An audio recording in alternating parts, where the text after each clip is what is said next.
And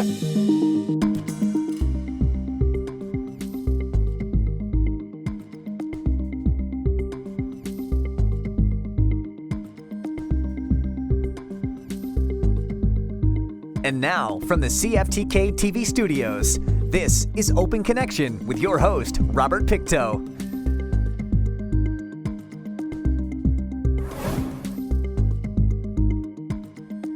Welcome to Open Connection. I'm your host, Robert Pictou.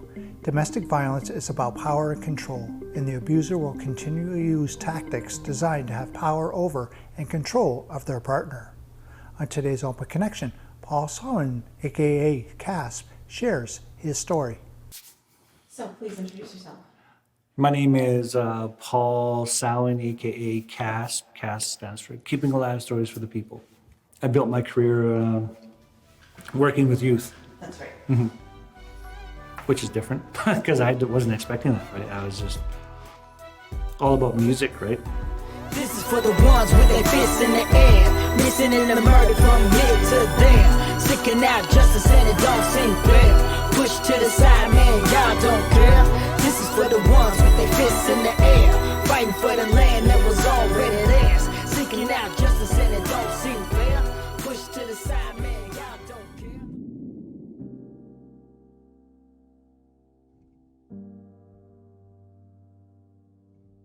When I share my story, like I said, I talk about my dad being like a heroin addict, right? And an ex-drug dealer who sold drugs to get drugs. And it's quite the story. I mean, my dad beat up my mom, locked her in the house with just a house coat, didn't let her leave anywhere, used to beat her up. It was bad, right?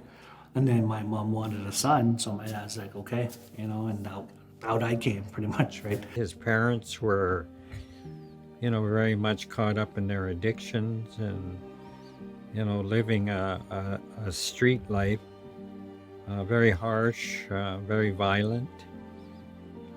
He witnessed that as a child on a continuous basis, and it's going to have an impact on you. There's no doubt about it. When I was born, I almost died, right? They had hooked me up to a machine and stuff, and they had to, inject me with morphine, and my dad pretty much told my mom, if he dies, you're dead. And so my mom, naturally left, right? Naturally just didn't want nothing to do with him. And, fast forward, my dad took me. He used to always tell me, like, hey, don't come into the kitchen, otherwise I'm gonna give you a licking. He's already beat me up, right? But I think I was in grade 5.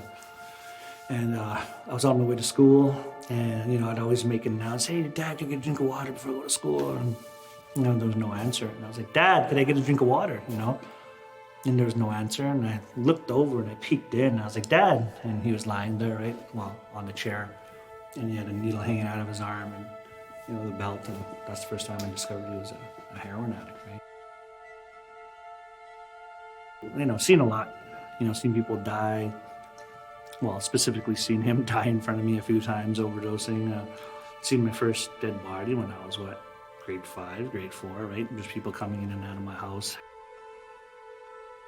When he didn't get heroin, he beat me up. Broomsticks, extension cords, bare fists and such. And, he used to hide his drugs under my bed and stuff. And so, that was my normal. My 2 cousins, they molested me from the time I was 3 till I was 6 years old, right? So I had all this stuff, right? Everything he made went into his veins, so we never had food, there'd be times I wouldn't eat for like weeks at a time, right? My dad would always say, oh, don't cry, I'll give you something to cry about, right? So I never really showed emotion. Scared, lost, hurt, fearful. He beat me up pretty bad. Next day I go to school and my buddy taps me on the back and I was like, oh, and he's like, what's wrong? He's like, did your dad give you a licking again? I was like, yeah. And he grabbed me by my head and hit me and whipped me up. He taught me how to be codependent. He taught me how to lie, cheat, steal, manipulate. 33 foster homes, 13 group homes, later. Pretty much got screwed by the system, aged out and had nowhere else to go, didn't know how to cook, clean, pay bills or anything. Originally I wanted to be a basketball player. Originally I wanted to to do that stuff, you know, to be the first native in the NBA and what have you. But instead, you know, the creator had something else planned for me, which was hip hop music and motivational speaking. I had my own little place. I was kind of a little on the downside, so I needed to get out of the house. I went down to the beach. I was hanging out there for a bit. I ran into a friend who was overly intoxicated and being followed by a gentleman. Didn't know who he was or what he was about or anything along those lines. She needed a place to stay, and he ended up coming along as well. She slept on the couch. He tried to sleep with her, and she wasn't having it. He slept in the living room. That young gentleman was Rob. He was definitely a loose cannon, especially with his relationships. Open Connection will be right back after these messages. And now, from the CFTK-TV studios, this is Open Connection with your host, Robert Pictou. Thank you for staying with us. While every relationship goes through ups and downs, a toxic relationship is consistently unpleasant and draining for the people in it, to the point that the negative moments outweigh and outnumber the positive ones. Let us return to the conversation with Elaine Alec. I was leaving an abusive relationship, and I came home for the holidays. I went to a club and I saw him dancing. I met her in Penticton. How old are you? She asked. I'm like, oh, I'm 22. And she's like, I'm like, how old are you? She's like, oh, I'm 22. I was like, oh, okay, cool. So I lied to her, right? So it started off toxic right away. I was in such a bad state at the time. I was actively drinking. I was really depressed and dealing with a lot of issues that I was trying to run away from. I wasn't looking for a relationship. I didn't want to be with anybody long term. And people told me to stay away from him because he tended to get around. He didn't have a great reputation. And so they said, oh, you don't want to be with him. That guy runs around. And I said, oh, that's perfect. It was toxic. Meaning that, like, she was going through her stuff and I was going through my stuff. But at that time, we didn't know. We didn't know what healthy was. He was just such in an angry state. We couldn't have a conversation without him going off on a tangent. He just was really hard to have conversations with because there was just an issue with everything. She cheated on me, I cheated on her, you know. That was kind of their dynamic of their relationship at the time. In the first few years of our relationship, they were really foggy. Like, I don't think either of us really remember a lot of it. I had a son who was about 3 years old who was living with his grandparents just down the road from me. They had him because I just drank so much. I drank away all my money. I couldn't pay my bills a lot. I didn't have a lot of food. Casp and I were together for 14 years. I think we were married for about six of those 14. I remember walking down this alley, right? I remember it was this alley in East Vancouver, and my nephew was staying with me at the time, and I kicked this tape. And when I saw the tape, I picked it up and I was like, you see that? He's just like, yeah. I'm like, what does it say? He's like, I don't know. So we ran home, put the tape in, put it on, pushed play, and we're waiting to hear it. And all of a sudden, the first words I heard were cruising down the street in my 6'4", right? And then, so it was NWA. That's when I fell in love with hip hop music, you know? So I met Casp, we were about 18, 19 years old in Penticton. And I used to always freestyle in Penticton on the beach. Like I used to walk up and down that beach, the one that's on the lakeside there. I would go with him to his shows. He would have these battles, rap battles, and so many people would come just to see him. One day we just happened to be going down the beach, hanging out was the thing to do. Some mutual friends we knew were like, hey, you gotta check this guy out, he raps. Because at the time I was DJing, making beats, producing. And so I seen him at the back of his truck and I was like, hey, you're that native DJ, hey? And he's like, yeah, you're that native rapper guy, hey? And I was like, yep. And then, yeah, we just connected and, you know, we did a couple house parties, right? Did a couple hall shows. As soon as he did his, it started his rap career. That's when everything really started to take off for him. And then all of a sudden we started this group, 7th Generation. It's time to get down with the 7th Generation sound. Let's dedicate it to the underground. Crazy cuts, what? Crazy cuts, what? Crazy cuts, what? Crazy cuts, what? Started creating songs and music, and one thing led to another, and we're doing albums. He'd say, hey, I'm going to be performing at this place, or hey, I'm battling, here. And everybody came to see him. And when he would be done, I'd say, well, how much money did you make? And he'd say, oh, I didn't get any money. And they were charging door fees for people to come watch, and he didn't get any of that. I remember telling him, you should be getting a percentage of that.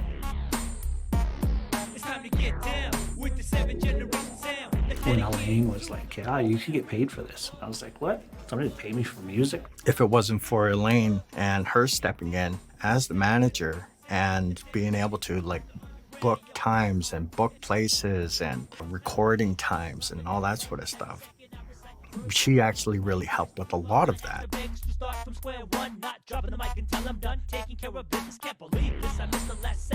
21 nominations that we have, with 18 of those we won. Yeah, the rest is history. I mean, we've won awards, native and non-native, and nominated for 11, 12 awards. I know that he's been traveling coast to coast to coast. To us, he's Rob.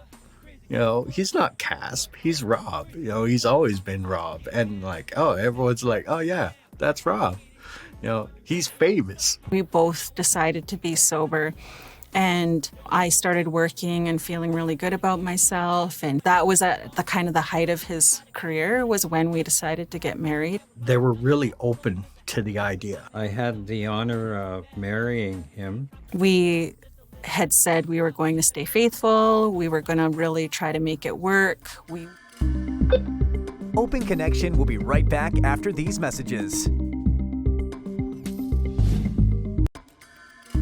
And now, from the CFTK-TV studios, this is Open Connection with your host, Robert Pictou. Welcome back to Open Connection. Welcome back to Open Connection. Hip-hop culture is often confused with hip-hop genre. Hip-hop as a culture is more than just music, it's a way of life. Hip-hop music as a genre has changed from being rap to including pop. Let us return the conversation as Elaine shares the struggle of living the hip-hop life. Hero in my own mind, a hero in my own mind, a hero in my own mind, a hero in my own mind, baby I'm on the road, baby I'm on the road, baby I'm on the road. I was really trying to stay sober, and they were just parties. It was just one big party. And then, there were groupies kind of hanging out. And we had this thought that we can't let people know he's in a relationship because those groupies buy his CDs. And so he acted single and I stayed away. I knew he had a problem with flirting. And so he was always flirting, and I let it go because that was part of the business. He wasn't always the most stable, individual. Volcanic, very volcanic. It's in here, and when it comes out, it comes out.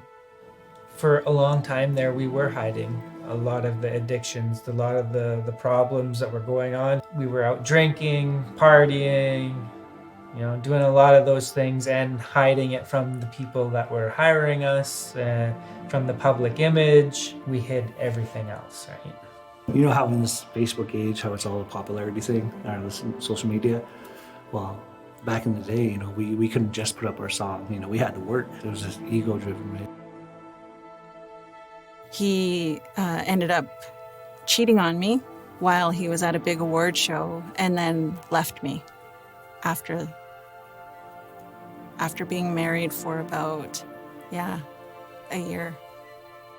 Things changed when the group got so dysfunctional that we couldn't function as a group anymore, and we all sort of had to go our own ways. He fell off the wagon. I didn't drink to hang out. I drank to forget everything, so I drank to get drunk. And so if I started, I'm like, see you in 2 weeks. He started just running around Edmonton. He was running around with some of the gangs there. 3 2-6s a day, lying, cheating, stealing, almost got killed. Almost got you know, almost got hit by a couple trucks because I was so drunk drinking outside of Williams Lake. I ended up in the north end of Winnipeg, ended up in East Vancouver with a bunch of gangs. Like, when I say gangs, I mean like, you know, they were hardcore guys. Yeah, there was times I was worried about him because he was on a self-destructive path. And that was after the group had all split up and we all went our own ways. He was so close to death. Like, he was so depressed. He was running away. He was harming himself. He wasn't eating. That was like the lowest point of his life. Like, he was so ready to die. Like, he was so ready to not be here anymore.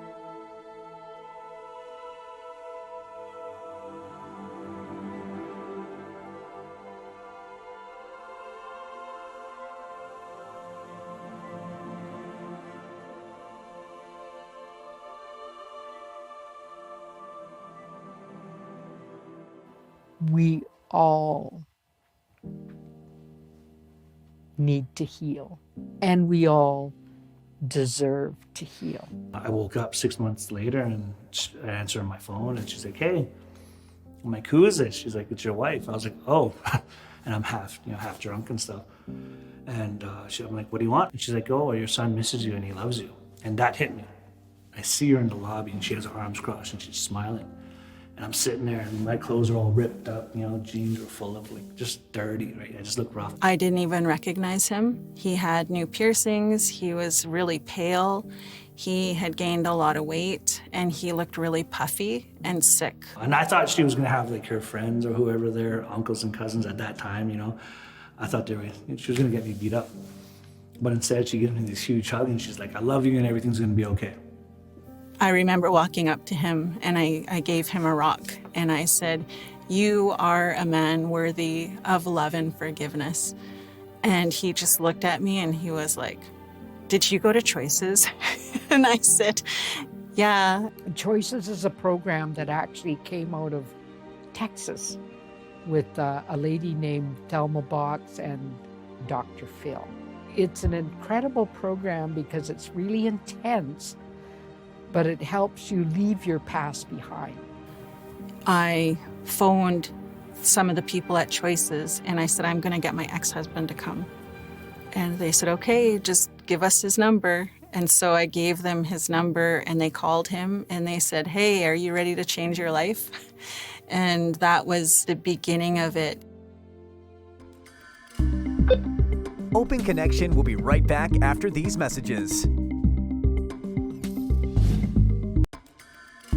And now, from the CFTK-TV studios, this is Open Connection with your host, Robert Pictou.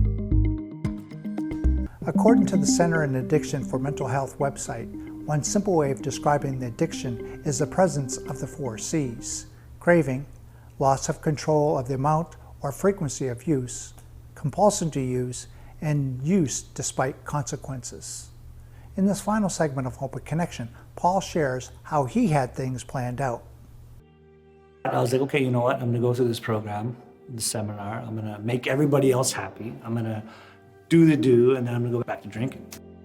There was all these people in suits. So I put on this act and just being cocky and smarty. And then this elder walks up to me. She's like, is your life a joke? I'm like, excuse me? And I was like, what? And I thought she was just joking around. And she's like, no. She's like, you're taking your life as a joke. Is your life a joke? And I was like, no. And long story short, yeah, that was 5 days that like changed my life. When him and his wife actually broke up, I called them both. I said, what's going on? And they both, explained their sides of it. We ended up agreeing to reconcile. We were told, if you want out of this marriage, you have to earn your way out. You're not allowed to run away. You're not allowed to hurt each other like that. If you want to really move on with your lives, you need to earn your way out of this. And so that's what we did. We went to AA meetings like 3 times a week. We went to counseling, and then I got pregnant. They say in Choices, when you go through a big life change, when you've dealt with that trauma and you're kind of on that high from like doing that really hardcore work, they say don't make any important life decisions for the first 90 days. By then I was already pregnant. We were both on the high, and we were like, we're so in love and this is going to work out great. And then after the high, it was like, oh, this probably wasn't a very good idea, but we were going to stay together anyway. By the time I was 6 months pregnant, we knew that it wasn't going to work. He said, I'm happy having a family.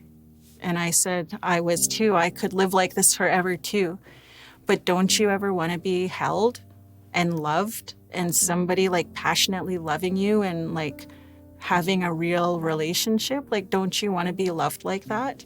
And so we decided that we were going to keep living with each other in separate spaces and slowly uncouple. And it was hard because people had their judgments about us and our relationship. And it was just that attitude that people had that two people couldn't make a decision like that for their kids. We'll do this co-parenting thing. And the co-parenting thing is what ends up working in between the two the most.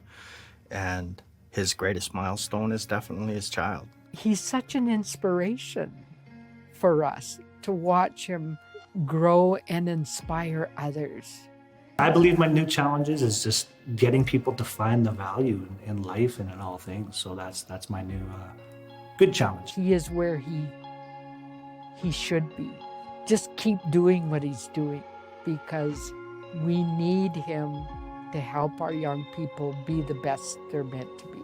He's so gifted when it comes to youth. He stands in front of 40, 50 kids or 50 youth. When I do my workshops, it's groups. That's when you help people find their gifts, right? There's nowhere to go. You have to face yourself. You have to work, right? There's no excuses. I call it expressing yourself through music and culture. And what it pretty much is taking the 4 elements of like hip hop music and how they relate with our culture, right, with Indigenous culture.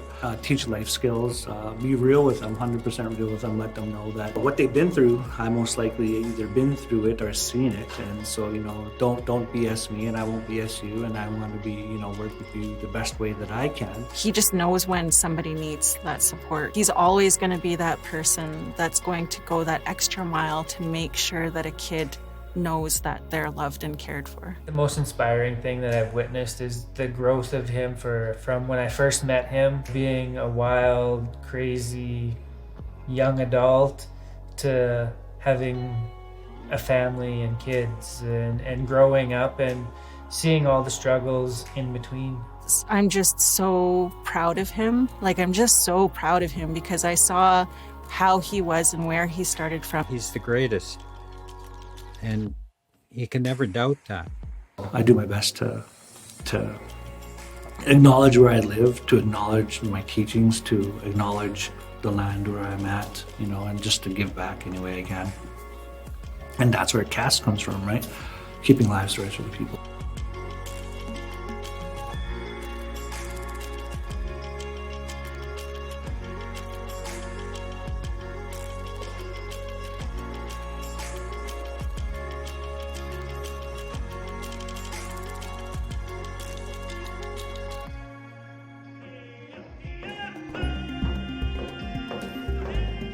Thank you for joining us for this episode of Open Connection.